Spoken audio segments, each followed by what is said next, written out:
Hello,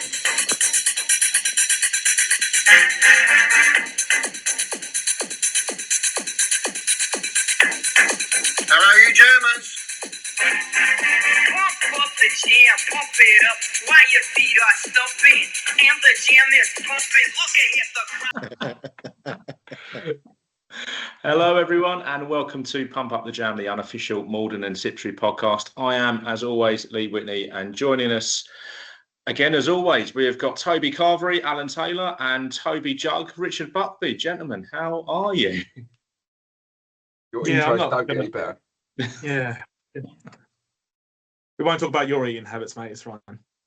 There's plenty of photo evidence of those. So, and that 3XL shirt you now need to get into that we were talking about off air. We'll leave that alone. We'll leave that well alone. And we've got good news and bad news this week. The good news is that Matt Yates was meant to be joining us. The bad news is he's backed out. We've got Charlie Duggins-Jones. Charlie, how are you? I'm. Do you know what? Fantastic. Thanks for your time. Do you know what? If I could be number 2 to Matt Yates most weeks, I'll be in a happy place. If you really squint, you two almost look identical. I do look like I'm Matty Yates, but in like wide focus. We've all been there, Jazz. It's all right, mate. I mean, Charlie, thanks for joining us. Obviously, I didn't tell you the bit about Yatesy pulling out at the last minute, but anyway, but we thought it'd be really good for you to join us before leaving me under the bus. Because we were going to have you on anyway, but keen to hear about some things that are going on in your life, and a good opinion about football. So maybe we can start with Hugo, if we may. And for those that don't know, it'd probably be good if you could just inform our 2 listeners sort of about Hugo and sort of the fundraising efforts that you and the family are going through right now. So Hugo's obviously my little boy. He's 3.5, 4 in December. He was early on diagnosed with a rare genetic disorder, to bore people with the ITPR1 gene, to be specific. It affects your cerebellum in your brain, so it affects all of his movement and speech bits and pieces. So to give an insight, he's, like I say, he's 3.5. He's not long started to walk, but very much aided with a lot of support. Stands for probably 30 seconds, but again with a lot of support, and he's completely non-verbal as well. So yeah, needs a lot of stuff helping with pretty much every hour, every minute of every day. So what comes with that is there's no treatment for it. There's only therapies that will help. At the moment, there's not a lot of people in the world with his specific disease, or whatever you want to call it. So yes, there are therapies weekly. So he does physiotherapy, does speech and language, does occupational therapy. Obviously, they all come at a huge cost that our NHS won't provide for us at the moment. So me and the wife, I've always done a bit of running and a bit of fitness, obviously, with the refereeing. Same. Myself. What bit did you do? The first bit, then let's me take over.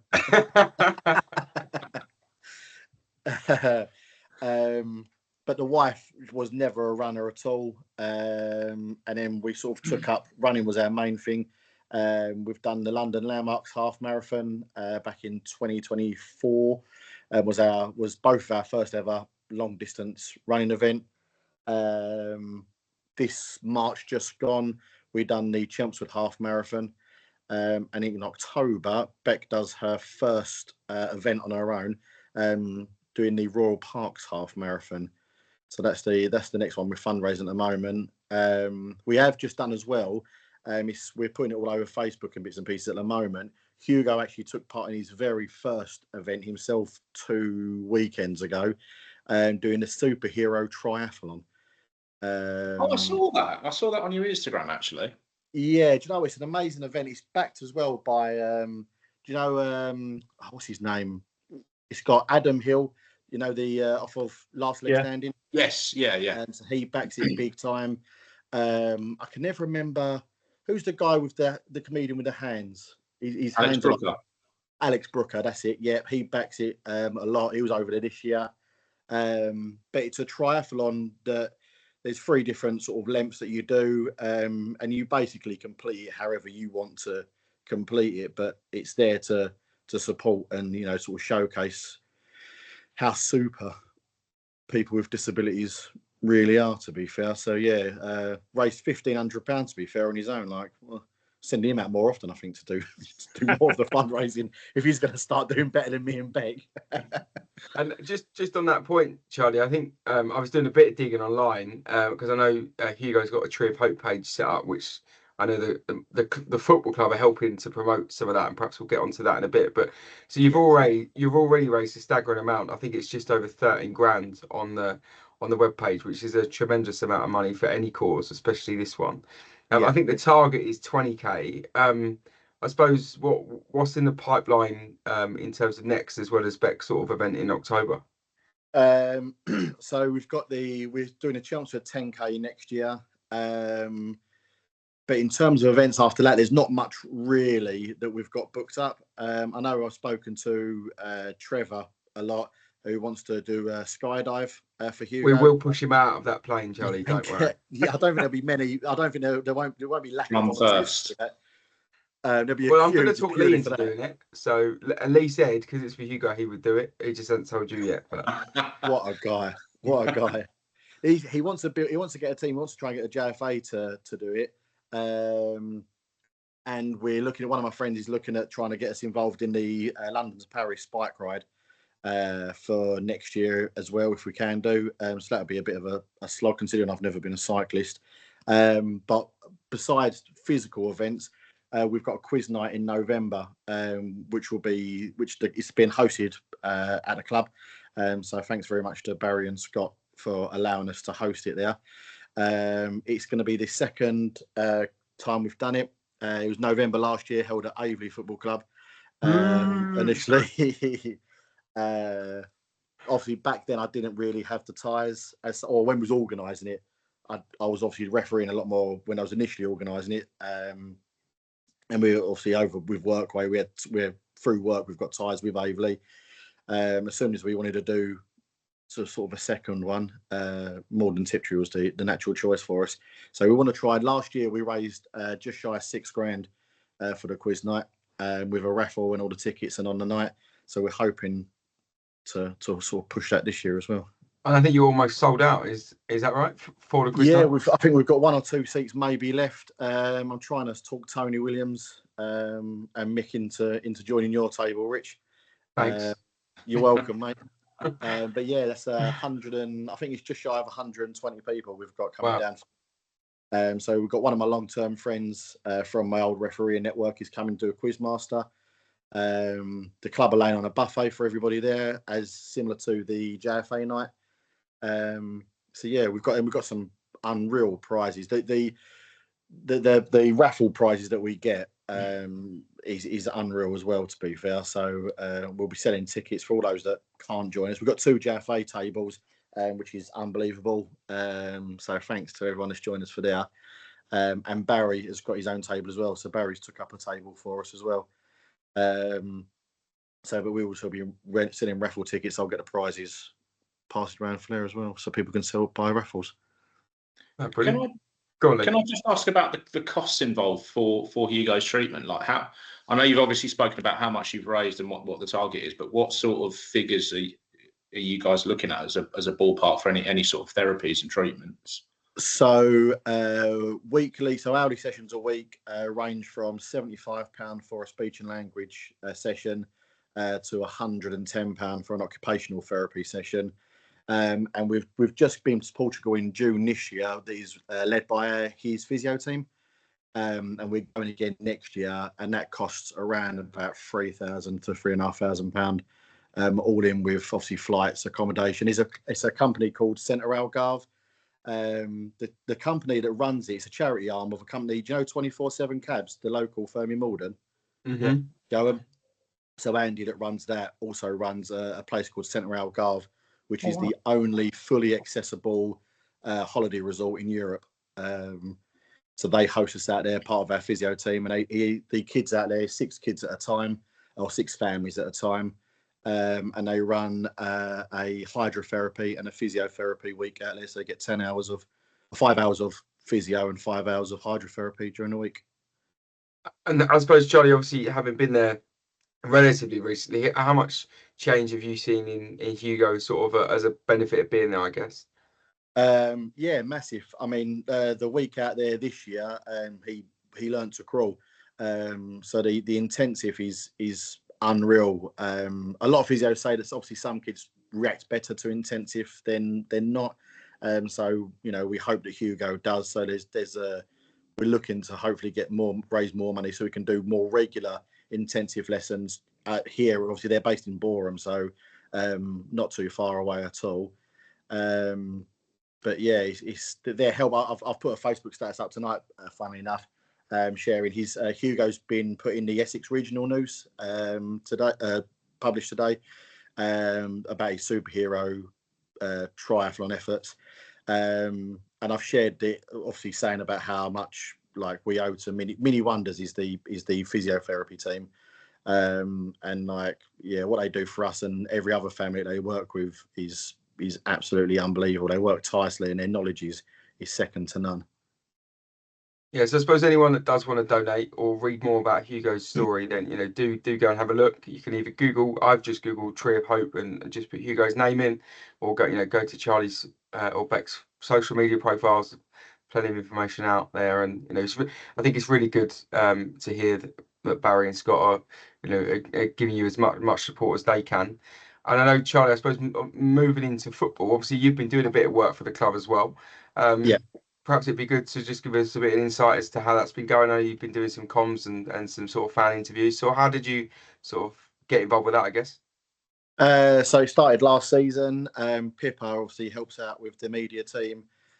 Targeted me for a few post-match fan reactions. I'm assuming that's led by my very subtle, quiet nature during games. It's always the quiet one. Yeah. You know what? I don't know how I got picked out. And then that led to a message from Jack over the off season, who said, obviously, I see myself as a bit of a face for the club, apparently, and asked if I wanted to sort of be a bit more involved. There's a podcast that we're looking at filming for the club. Jack keeps on saying the word podcast, and he's probably going to watch this and have a go at me. But Jack keeps saying the word podcast. I think it's, for what we're looking at doing, it's a lot more Jammers TV. It's not a podcast where we're going to have guests on, like what you guys do is fantastic, because you have guests and you talk from the fan side point of view.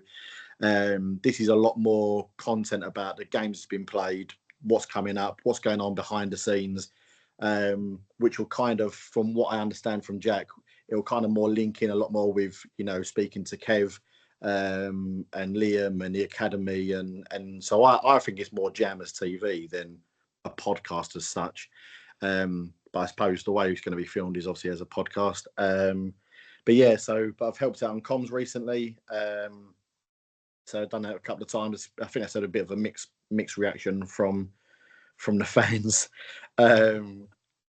As you can You're not dragging me into that one, Charlie. As I'm back in. Name and shame, Charlie. Name and shame. Name and shame. No, there was a few people that weren't the most supportive of comms. Most people know, and I'm not shy in saying it, and I'm sure Jack wouldn't mind me saying it. I think a lot of it was my opinion as well. Going back to obviously me being a shy and retiring person on terraces, you do sometimes, whether you're talking West Ham or whether you're talking Malden Tiptree, you need characters in the crowd that are going to get other people going. Yeah. And I said to Jack, I've never been, as much as I'm a big character, I've never been one to sort of toot my own horn, but I had a lot of messages from a lot of fans sort of saying I need to be back out in the terraces, because obviously I'm seen as one of those characters that gets other people going. And I said to Jack, no one at this level is going to care whether we've got comms on YouTube videos for highlights, but what clubs will say is you can already hear it. The rhetoric would be, they're visiting the stadium, visiting the ground, and it will be, well, you can buy whatever ex-Premier League player you want, but you can't buy an atmosphere. And I think, Monday proved that we've definitely got an atmosphere if we've got the right people there to make it one. Yeah, I think that's quite important that you've taken on that role yourself. I know Richard's there behind the goal as well. It helps having Tony there making so much noise. Yeah, like the three tenors. Yeah, exactly. And everyone else. But I think it is key that atmosphere on Monday was pretty electric, like especially behind the goal. Both halves. It does help encourage the team. You can see what it means to the team. They celebrate, they come running over to you. And I think definitely Kev, Barry, Scott, they all appreciate it. And what would you say to any fan that's nervous about joining in and maybe wants to come in? Join us, come over. I made a point on the match chat or the general forum, I can't remember which one. Too many sort chats. Of making the Just saying. Too many chats. I think the point I was making was that sometimes there's a tendency for people to almost we're a group of blokes mainly, right? And there's that funny tendency for someone to go, come on, and everyone ignores them and they're on their own, and you have that chuckle, and that's fine whether it's a character like myself or Rich, that we can take it on the chin and we find it funny. And plenty of chins, right? But yeah, I was going to say you can select your chins on what one it goes through for us. But I think it's that back in that I think we need to first of all establish that we don't do that. If someone starts to sing, we all join along. Yeah. We all get involved. We all make noise where we can do. And I think very quickly people will be happier to join in. I think my father-in-law's a perfect example. He goes to West Ham on his own a lot. He doesn't make much noise. I know, Christ alive. He doesn't make much noise usually. And then Monday, like, he was starting a lot of the come on, Malden, and so he's already feeling that comfortability that people are going to follow. If he starts, people will follow.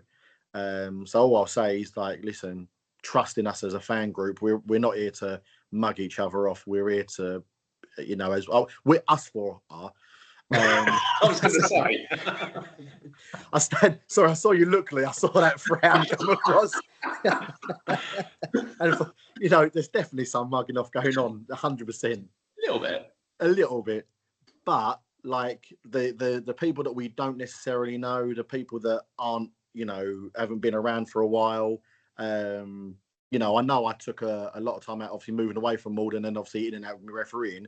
But obviously, I first come over in 2018 and met all you guys then. So as much as I've had that sort of hiatus in between, I know you guys. There's a lot of new people that want to be involved.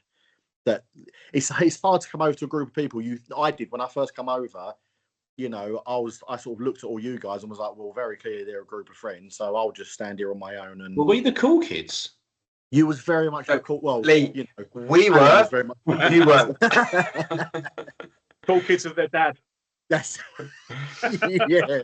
Uncle Lee. It's funny though, because I think, Al, on your point of atmosphere, I won't name who I spoke to, but I spoke to an opposition player on Monday in the bar. Those that know me probably know who I spoke to, but I won't name them. And they said he felt some of his teammates were quite intimidated after sort of the first 5-10 minutes. And he also felt that the referee, and Charlie, you might, I mean, you're a better singer than you are ref, but he felt that referee started to give decisions because of some of the noise that was coming out of the crowd, rather than perhaps going off, it was a bit persuading, the noise and the atmosphere. And I feel that definitely happens. You look at what happened to the keeper. I definitely feel the noise behind the goal contributed to him getting booked for sure. And most of it was polite. Other than calling him the wrong name, which did get on my nerves after the 6th attempt to try and get his name right. But that definitely has some sort of influence, I feel, on the way the game is going. And I think the players on both sides definitely react from that. I think from a referee's point of view, I think it 100% does, definitely. I'm very open, probably wrongly. If the FA was to watch this, I'll probably have an email in my inbox. But I speak openly about the subconscious bias that referees have which is the main reason, which is why from our level upwards, you have to mention who you follow and what teams you like or etc. So you can't referee them because there is that subconscious bias, and that for me that does also follow into hostile atmospheres. You go to a ground and there's lots of fans there, lots of noise. The last thing you need is almost like that subconscious want to please the home fans, so they're not on your back as the referee. Listen, whether that's right or wrong, I don't think you can ever control it. But yeah, for the fans as well, I think for the players as well. Sorry, it's got to have a massive impact on them, which is why I think it's important. I'm, usually one of the first ones straight on it. That as soon as the players are out, for me the away team, as much as the home team, have got to be met with that shouting that this isn't little old sleepy Malden where you're going to turn up, have a game of football and have a nice carvery after. You're going to turn up and you're going to be hollered at for 90 plus minutes. Yeah. I don't even think that's necessarily just at home games. I think it's shown away as well when we've taken fans away, that we've made that noise, especially behind the goal, and it has helped lift, especially like you got the Hadley game and the Takeley game where you've gone 1-1. They've been tough games. We've scraped that win, and the passion, and I think you've seen in some of their reactions, like Price's reaction, then Tev's reaction to Cameron scoring, and all of it. It does build them. It gives them that confidence and that want to please the fans. I think without the fans, and definitely last season, Brentford game, we go on to lose that last season. Yeah. From noise value, and obviously how different the club was. But even this season, without the fans there, building them up, and that we was loud down in that second half at Brentford. I think we potentially go on to lose that at Brentford with them on the front foot, just equalising for the second time. I think without a fan base there, you crumble. Those sorts of like low key games where it's you're maybe playing a promoted team, you're expected to win, but there's 50, 60 people in the ground. They're always the games we seem to struggle because we used to allow ourselves to be dragged down to their level rather than rising above it. But now, like you say, you've got a really good sort of core vocal group of people behind the goal, pushing them on and trying to sort of help them raise their level. And as you say, we've got, we've had 3 difficult games on the bounce now, and we've got wins from all of them. So it's definitely having an effect. Yeah. I think in terms of the games, obviously, I think our last podcast was that before Hadley. I can't quite remember. It must have been Hadley. Just before. Yeah. So we've had 3 games in that period. We've won all 3, scored 2 goals in every game. I mean, I'll take if you took us back to the Hadley game, it was a last gasp winner, not forgetting the goal that was over the line that wasn't given. But I don't blame the official on the day. I don't think any professional official would probably given that. Yeah, I may have done, but in hindsight, I said, do you know what I said on the group, and I stand by it. I know Matt Emerson, bless him, said otherwise. There's not an official in non-league that gives that. Or gives it with confidence that it's definitely. No, there's not one that gives it. There's not one that gives that. But especially for the weight. Yeah. It was definitely over though. Just saying. But you're talking about the overhang of the ball. You know about overhang, mate. 3XL. I use the term shadow, Lee. Use the term shadow going forward. The shadow. Sorry, the shadow. Cheers, mate. The shadow of the ball. It'll get you out of more trouble.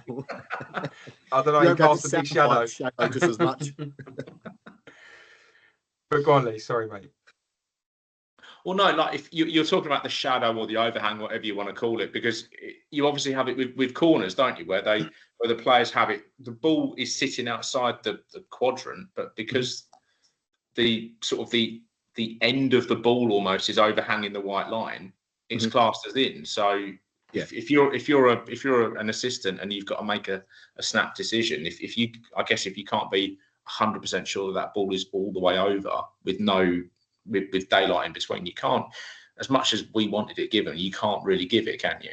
No. It's exactly the same as penalties and Goal scored and penalties, exactly the same thing. There's referees and linos, if they're not 100% sure it's in the penalty area, they're going to give a free kick on the edge of the box. As much as we don't like it, as referees, we don't like it. We don't want to get anything wrong. It's what we're there to get everything right as much as we can do. We kick ourselves more than fans will ever criticise us. But we don't have the benefit of, VAR when it's working. Or the benefit of Alan literally Taylor behind the goal back. with his Android phone that captures everything and can put it in slow-mo. Do you know what? There are some. Do you know what? Genuinely, there's a lot of referees out there would love the FA to allow the use of official media technology to make decisions. I'm sure there's lots of referees that would sit there and go, do you know what? If the FA come out and said, as long as it's a natural stoppage, as long as it's media, not fans, it's media footage, and a media team can go, that's the footage. What do you think? And a referee can look back on it and go, actually, do you know what? That was 100% in the penalty area. I'm giving it. There's lots of referees that like it, but the FA will never, ever allow it. No. But yeah, so go on, Lee. Sorry, mate. I was going to say, Al, talk us through Hadley before we got disrupted by overhang. And well, if you know about Hadley, you know about Hadley. So if you know, yeah, it won't worth a look. We'll start off by talking about the bus. It was a good sellout bus. We couldn't even fit people on it that bought seats. That wasn't because I needed 2 seats before Lee says anything. Me and Alan just can't count. No, we can't. Simple as that. But yeah, a really good turnout from JFA members again and Moulden Tiptree fans. I think it was all going quite well. Like, very good pitch, I thought, as well, for that level. Freddie Sears scoring again. But penalty, wasn't it? It was a penalty, yeah. Yes. Yeah. And then, obviously, it was a bit of a sloppy equaliser to concede. But Another penalty. Yeah, another penalty. But I think it looked like going to a replay. I don't think we ever looked really too under pressure. I think that's the same with a lot of games. Teams haven't looked like scoring, and goals they have scored have been on the break and sloppy goals. But Pricey comes up with a winner, comes on a sub, bangs it in. That's a job. Job done.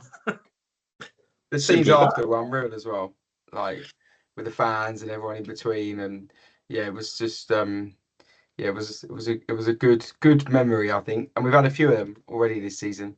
Those last gasp winners, Brampton was similar. I think they certainly seem to mean a little bit more when there's more on the line, and it definitely got me out of doing a last-minute programme, which I was absolutely delighted about. But yeah, talking about the Brantham game, then the Hadley game, and even the last couple of games, some people will question why we signed Terrell back, but he has been unreal, like the last 4 games. Like whoever he's had at right back, whether it was Yates or Cameron, they've been linking up so well down that right hand side and getting assists and him getting the goals as well. It's great to see, to be honest. Another day, another dingo dollar. And Indeed. Then we moved on to Takeley. So I think obviously the boys had a few days off training in between. We had no midweek game, and then Takeley was another sort of bit of a poor performance. I think Kev said in his post match that went out today that he expected us to be better Monday. We weren't that good. But Lee, what was your take on sort of Takeley? My Takeley on Takeley. Yeah, nice. Yeah, again, it was another one where we're going to get it a lot this season, where teams do sort of bank in and try and make it difficult and hit us on the break. And again, it's up to us to find a way round that or over it or through it or however you do it. You just find a way, don't you? And that is something that we have done all season so far. Whether it's Brantham or Hadley or Takeley, we found a way through. But I thought Takeley looked all right, to be fair. Some decent passages of play, and but for some luck being on their side, perhaps they might have taken something out of that. And their pitch was a joke as well. I mean, I've never seen sprinklers at step 7 in the period. Outrageous. I thought I was at the Crucible. It was an absolute snooker table. But I have to say quickly, Lee, is Chunky Boys away. Chunky boys away. Ole, ole, ole. Ole, ole, ole. I We'll must tell have you missed off that the one. podcast. Yeah, Oh, we'll tell you. I don't actually know what it was about, but apparently there was a nice pub down the road that was doing a carvery. Oh, okay. That's what it is. But yeah, that was a good performance, and I was pleased with the set piece. Although Kev said they haven't been practicing those when I listened to it today. It looked nice. Yeah. Well, apparently not. But yeah, big Tom Eastman's a massive threat in the opposition box, isn't he? So yeah, it was good to see Cameron get on the score sheet again. So. And he absolutely wellied that, didn't he? Yeah, he nearly took the seam off the net, I think. And can we talk about when that goal went in? Barry's reaction behind the goal. Oh, unbelievable! Yeah, if you haven't seen the video, it is on social media. Go and have a look. Reaction of the season so far, I think. Yeah, for a guy that knows nothing about football, he definitely lost his proverbials for about a minute and a half. But yeah, it was good. And then on to the weekend. Sunday. Sunday. Yeah, go on now. Sorry, mate. Talk about Sunday. We'll talk about just a boring game of 5-5 draw. All round. Yeah. 10-goal thriller. Yeah, just a boring game. I think me and Lee, we missed a couple of goals just because we were trying to write notes and tweet things. And we're like, oh, we missed another goal. What the hell's going on here? But yeah, it's a great game. Unfortunately, I couldn't post most of the goals because they were scored by trialists. So they were all scored by trialists, weren't they? They're all trialists, yeah. Some handy both of them. So there was a brace and a hat trick, wasn't there? So do we think those trialists are going to become players, dare I say? Or signings? Hopefully. You haven't got an exclusive for us then? Not a reveal. No. Yeah. I don't want to get in trouble. Again. but yeah. How was the game then? Was it everything you said on the tin, or? Pretty much. It was so back and forth, wasn't it? We went 1-0 up, 1-0, 2-1 up, 2-0, then to 4-2 down, then to 4-0, 5-4 down, 5-0.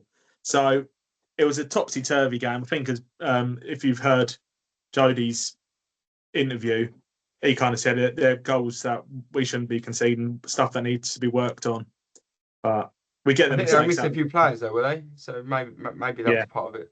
Yeah. I think the good thing that though, obviously watching the women's results recently, obviously being a lot of losses, but the good thing about that results and the way the match played out is it's a good for mentality. Surely that they've shown that they can get back, especially at 4-2 down, they can get back into that game, and because obviously that's a big part of football, right? It's dusting yourself down and getting back into a game. So it's a massive positive, and the goals obviously coming as well. So 5 goals is great for anyone's. I don't think you can really look too much into the results because you look at the team as it is. I don't think we've had a consistent team yet, but you constantly bring in players in. Like we've made 2 signings last week with Steph, unreal player by the way, coming into the club. That shows intent, and Brody. So there's 2 really good signings that Jodie's gone out and got that are going to make that, especially at our level we're playing at. It's going to be a tough ask for a lot of teams in our league, I think. Yeah, I'm going to look at Lee here because he's the oracle when it comes to women's football. But am I right in thinking Steph, I think, has played a much higher level, step 3, I want to say, with Luton or hashtag or someone? Don't let me down, Lee. No, I'm not sure about sort of how high she's been previously, but I know obviously coming from Luton, that was step 5, and they got promoted to step 4 last season. So I think she's had spells at, like you say, hashtag and Millwall as well. So what step sorry, Lee, to interrupt you. What step are we playing at? We are 7, step 7. That's the highest we could have gone. Right. Okay. And so AFC Sudbury reserves, Lee, are they the same step or are they a different step? I have had a look, and all I got was that they are just in the FA National Reserve Leagues. Okay. So I think there's kind of there's almost their own separate pyramid for the reserves. Right. Okay. But the Sudbury ladies are step 4.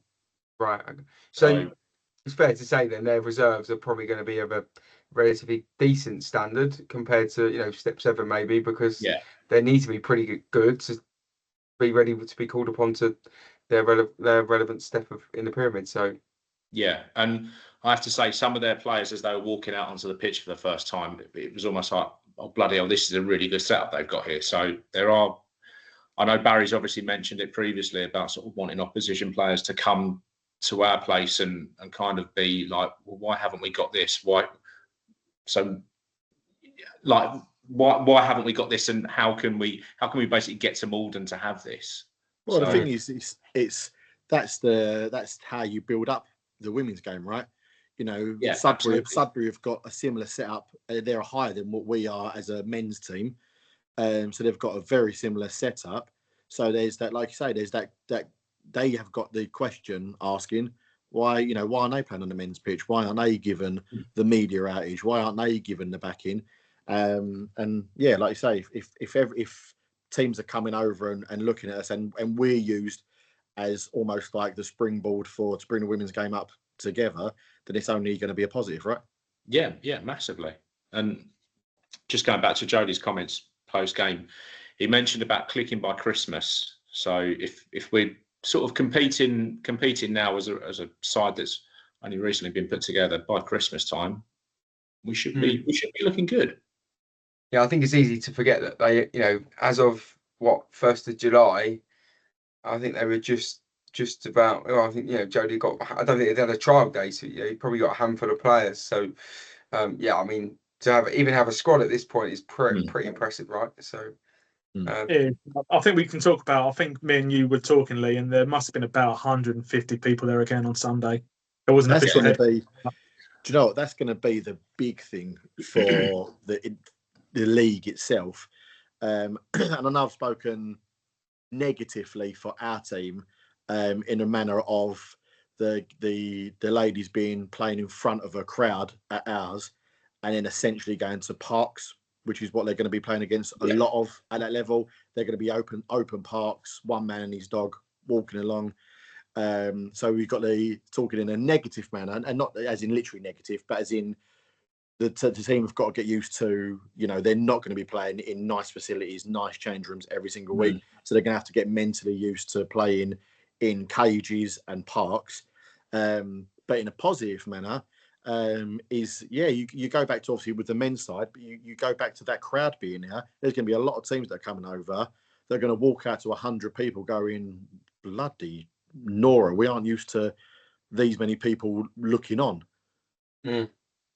Yeah, and I went to, I think it was the Brentwood game, I think, and there were definitely players stepping out onto that pitch a bit sort of in awe and a bit, perhaps overwhelmed in terms of and I think it was 250 there that day. Yeah. So yeah, they're definitely going to experience some of that for sure.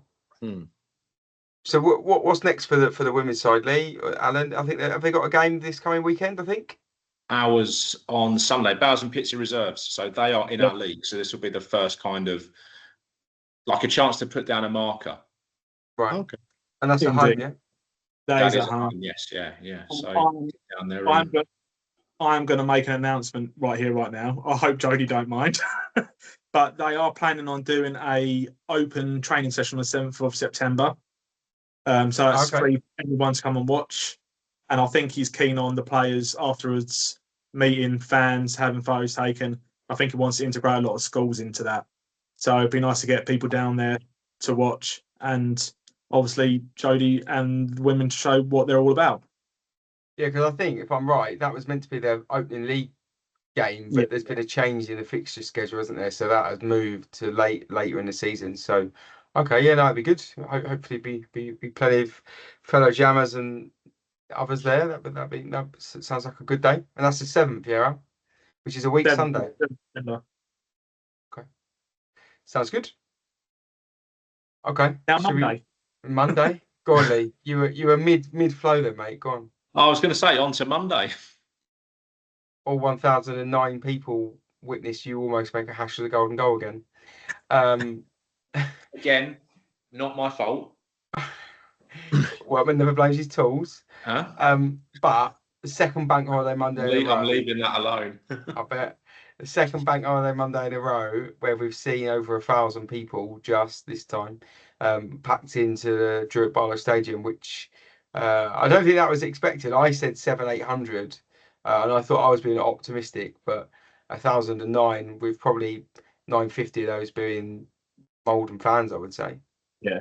I think some people got bored in the traffic and just come and watch the game. Maybe. Yeah, the traffic was pretty horrendous. But some of us are there at 11:30. You were there before me, Alf. So, Yeah. yeah. And you, Lee, I think, were you there before me, Lee? I think you were there before me. No, just after midday. Okay. But yeah, I mean, Charlie, what was your take? I mean, we've already touched on the atmosphere, but what was your take on the game? I think that was the first time in 3 games that Tilbury had actually conceded a goal. So, yeah. How did you find it? I was shocked that Tilbury didn't score. I had a score prediction beforehand of 3-2. I know Tilbury usually turn up, usually score goals. One thing they definitely did turn up and do what Tilbury always do was feisty. I think it was by far the most physical game we've had. I know we've had a lot of close score lines, but I think it was the closest game and the biggest battle the boys have had. They were battled all over the pitch. There was a couple of times where I thought Tilbury were going to score.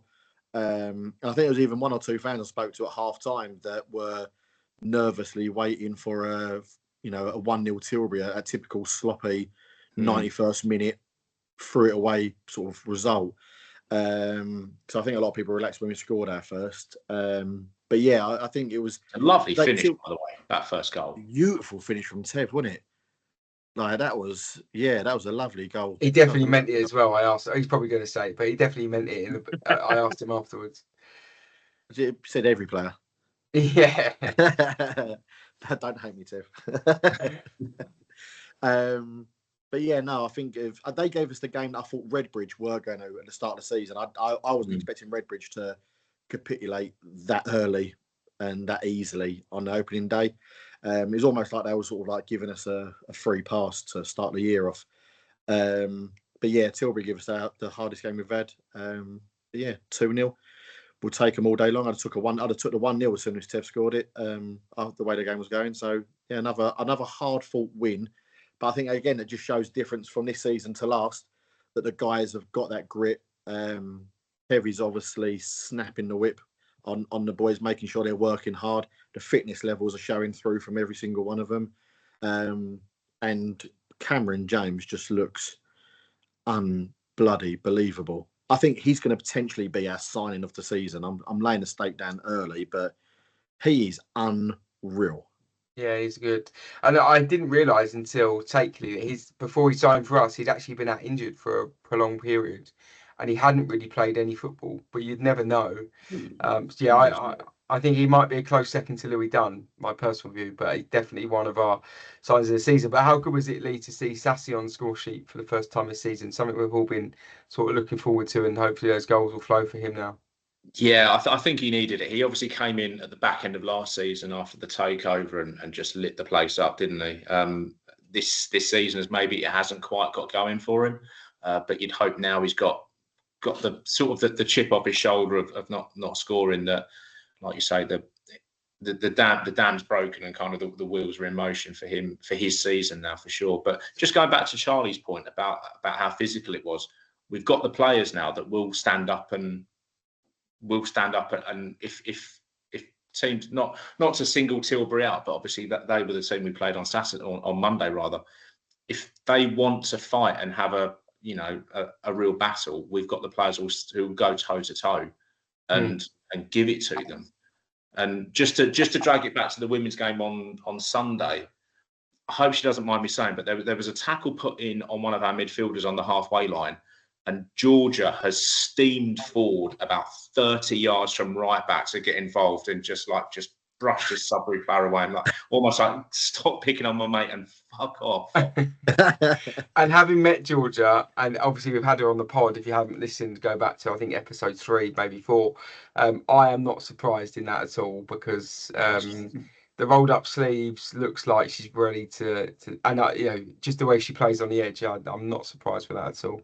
That's what you want, right, in your team. You want, like what you just said, Lee, that's sticking up for your teammates. It's It's not me fighting for each other against this player, literally. And I think that's what we've missed in seasons gone by. We've missed that because the door's been rotating so many times with players in, players out, players in, players out. You don't build up that camaraderie between the team, and I think that's one thing that I think I touched on in something with Jack on a couple of bits we filmed, is that Kev went out, he got his signings in early doors, he knew who he wanted to bring in, and I think we're now showing that we've had a very settled squad since the 1st of July. We've been working with the same players, they all know each other, you watch them turn up, they're very good friends with each other now. Do you know what I mean? There's that, you can tell they're with each other all the time, and that then goes onto the pitch. And like you're saying with Georgia, that obviously the women are building up that as well, of that defending their team, and that's what makes a solid team, right? Yeah, I mean, I know he didn't have the greatest afternoon, but obviously when Brett came in last season and signed Darren Phillips, that's a signing you look at and go, oh, he's going to give everything. He is going to just be a real nuisance and a real menace, and the sort of nasty bastard that we'd been lacking for a while. But we've now got those all over the place. You've got Jack and Tom at the back, and Pricey will put himself about until the cows come home. But you've got those players that will just sort of roll their sleeves up and go to war. I was disappointed we didn't see Pricey earlier yesterday, because I was banking on a red card for that keeper. Yeah, I definitely feel like Pricey. I think I said to Rich that this keeper's got Pricey written all over him. Like, I think a nice 65th minute intro, and that keeper would have been off by the 70th. Yeah, do you know what? Talking about cards, and I'm not very complimentary referees most of the time, present company excluded. But true. But what I have to say, I thought the referee on Saturday was Monday. Too many games. Monday was actually pretty good, and I personally felt that he got most of, if not all, of the decisions correct. He clamped down on the time wasting in the first half. He got Darren Phillips' red card right. All right, he could have sent him off earlier for wiping out his own teammate. But I generally thought the referee had a fantastic afternoon. I can't remember a decision that he got wrong, to be honest. And I thought he was well supported by his officials. And it's not very often you hear me say that. So never. I'm not just saying it because he sent Darren off, but because I was too far away, I didn't see it. And not many people appealed for the red card. But I do think he got most things right on Monday. Yeah, we stunned into silence, but yeah, I know.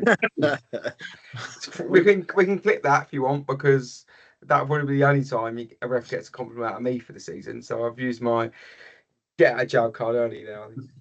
Yeah, no, we've the last few weeks we've definitely had officials that we've come away and thought, how are they operating at this level? Yeah. And I suppose looking forward, we've got the Peter Taylor machine on the horizon at the weekend, who has not had. Bring your pillows, everyone. Lovely stuff. No, he's no longer in charge of us. It'd be right. Yeah, you ain't even here. Bringing his fossils over. Bring your pillows and bring your whale noise CD, and just let Pete put you to sleep with his brand of football. I'm hoping Barry's going to be looking after just that back line bit of grass on both halves of the pitch, because that ball is going to be moving just constantly, left back to right back, through the centre backs and back again. We'll break them down eventually, lads. I think if we score early, I think we'll score 5. I said that in the last FA Cup home game. But talking of 5s, Canvey have played 5, lost 5. So, and I know that they're not looking well. I don't think they're looking forward to coming to us on Saturday. I wouldn't have thought. I thought they could have had better draws to give them a bit of confidence, probably. So, what's the score prediction now for the weekend? Home win. No score. I'm sticking to my guns though. Lee? Well, they got done by a last-minute winner yesterday, didn't they? Yes, by Aveley, I think. Aveley. Munoz Millers. Yeah, and I don't know if you saw the tweet from their social media guy. That said he got shot on by a bird. Yeah. I did, yeah. Yeah, for anyone who hasn't seen it, 5 defeats in a row and I've just been shot on by a bird. Happy bank holiday. It went quite viral, I think, that tweet, didn't it? That's a media guy that's enjoying his job. I mean, not to steal a line from you about not meaning any disrespect, but they're obviously going through a bit of a crap time at the minute. I don't know I don't know what's gone on there, and we've obviously had, again, no disrespect, the experience of Pete being in charge. He's a nice enough guy, but his football's not the most exciting.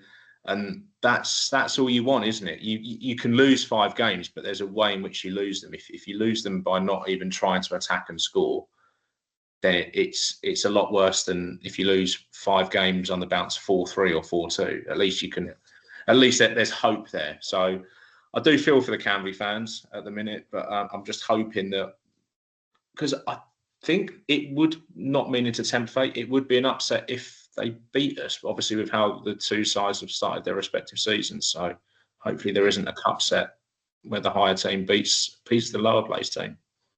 Yeah, no, I definitely think that's it would be viewed that way, Lee. And yeah, I suppose we have to be careful of complacency, don't we? Because we've played 5-1-5, they've done the opposite, and weird things happen in the FA Cup. But I think you are being a bit harsh. They have scored 2 goals in 5 games, so we should give them a bit of credit. Oh, there we go. They have got at their own half at least twice. So might and have been an ex-Malden player, 55-yard ball forward that just bounced over the keeper.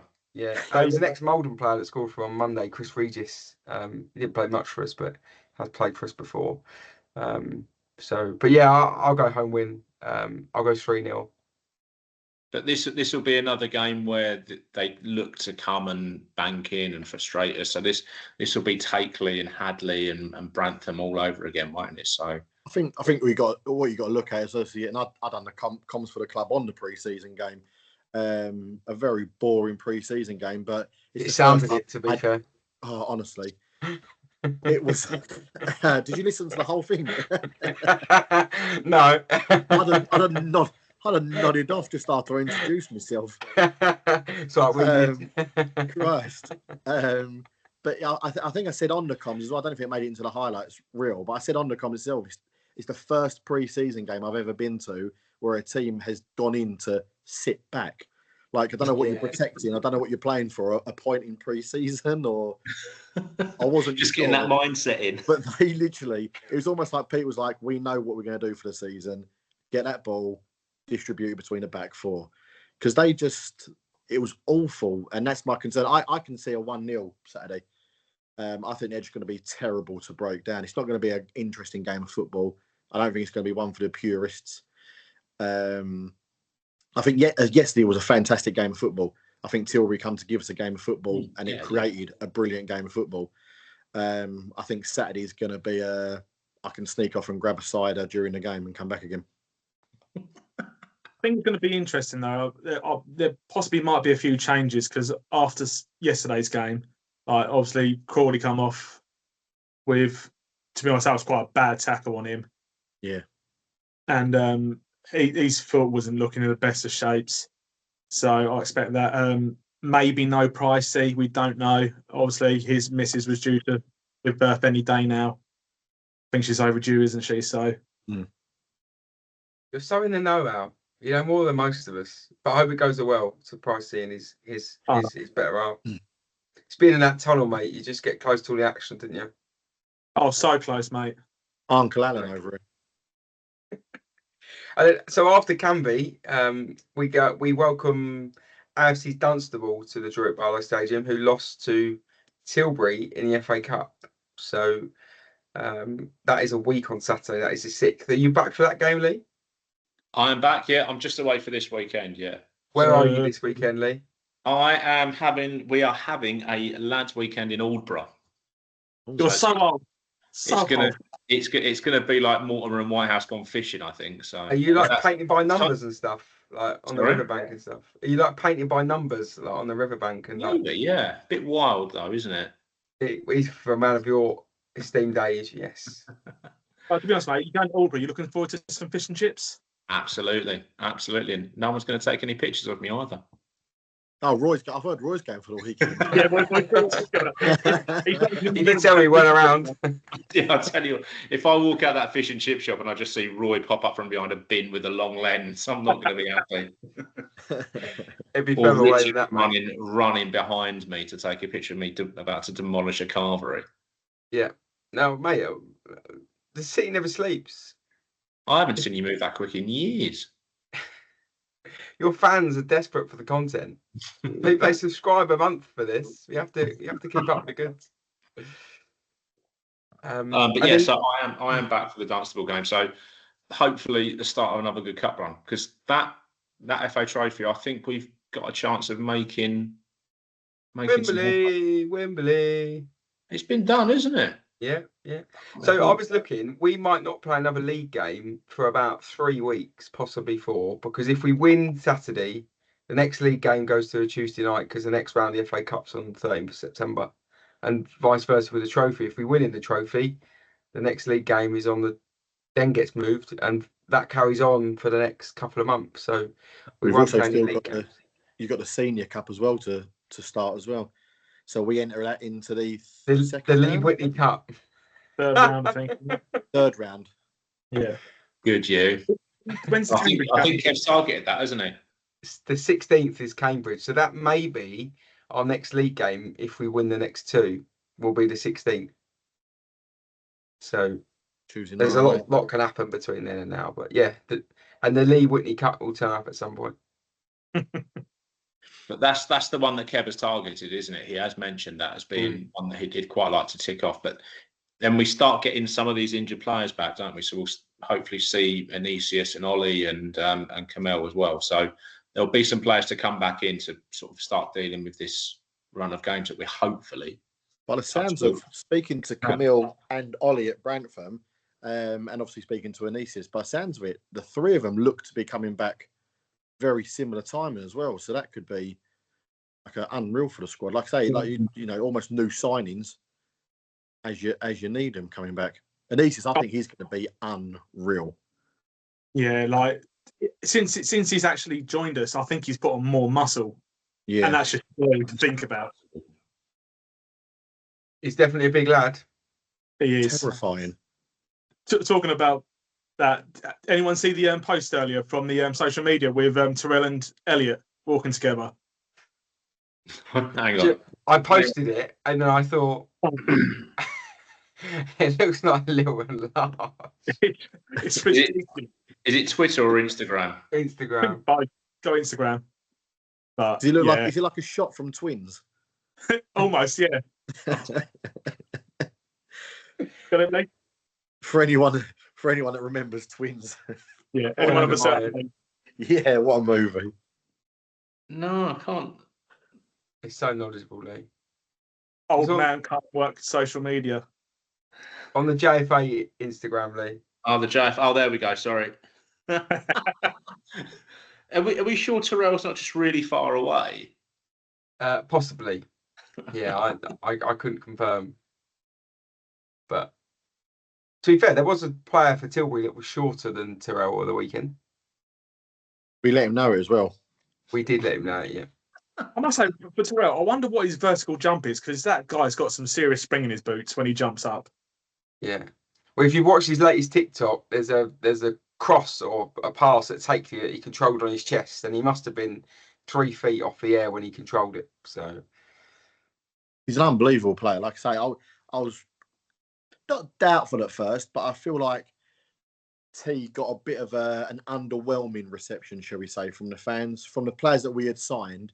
I feel like T was a bit of a, oh, okay, not another ex-Premier League player, no. Like, you know, I think we was, you know, expectation. Yeah, he was on a bit of a roll, and to see him return to the club, I think underwhelming is probably the correct term to use from a lot of fan base. But yeah, I think he's another standout. He sort of took his opportunity in the first game when he come on as a sub, and I feel like he's made himself impossible to drop, really. Especially with Hooper going down. I think that's the big thing. He's almost like Hooper's got injured and he's sort of grabbed both hands on that starting position, and he's making it impossible for Kev to even think about dropping him. Yeah, he has unreal. Yeah, I think the thing for me when we signed him was that obviously he had a good first spell with us. He obviously went away to, was it Lithuania? He went to first time round. Yeah, and he came back. And he wasn't quite the same. He obviously left again, but coming back, it was almost like, what can you do with better players around you now? Yes.